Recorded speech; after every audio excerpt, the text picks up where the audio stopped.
Homily 92, for the 14th Sunday after the commemoration of All Saints, a homily of St. John Chrysostom on the self-governing will. Hear for what reason we were made self-governing, because this is pleasing to Christ the Master, that we should love him by our own willing choice, and do his will, and not by compulsion. For you also do not make your servant loving toward you when you bind him and keep him in chains, but when he comes by his own will and loves you, and you yourself would not want to keep your servant bound in chains, but he himself does evil to himself through his own senselessness. How much more, then, does God not desire our wickedness? For this reason, he does not cease teaching us through the holy books. For this reason, he sent the prophets, and the only-begotten Son of God himself took flesh. Therefore, it is within his power to destroy all who sin and turn away from him. But what is pleasing to him is that each of us should cleave to him by his own will. For this reason he proclaimed torment and promised the kingdom, so that we might choose for ourselves either paradise or torment. For we were created by God as self-governing. Either we shall be saved, or we shall perish by our own will. Many senseless people say, "By nature I am quick to anger," or "I am a fornicator, and I cannot restrain myself." Such an excuse is weak and full of guilt.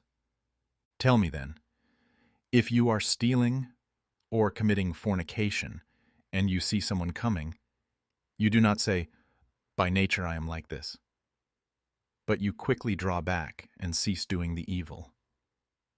Where then is the excuse that comes from habit?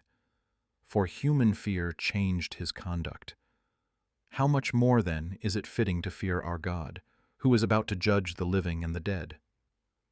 Others say, "By nature we are quick to anger, and we cannot restrain ourselves." Tell me, when the masters of a servant become angry with him and beat him, and speak evil words to him, why does the servant endure it and not take revenge? He, then, being subject to a man, endures insults and reproaches. But let us not avenge ourselves, beloved.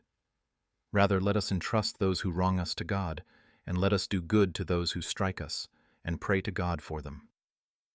For a man of understanding, if some affliction happens to him, remembers his own sins, repents, and prays to God concerning them. But a senseless man, when he is chastened, does not understand, and brings blasphemy against God. Yet he does not remember his own wickedness. He makes others guilty, while he himself forgets how many evil things he has done. Therefore, brethren, if you believe God, then hasten to do the things pleasing to him. For if the mind of each one turns toward God, it has the body as a servant. But if anyone loves the flesh and does all its will, such a one will not inherit the kingdom of the heavens and cannot be saved. To our God be glory now and ever, and unto the ages of ages.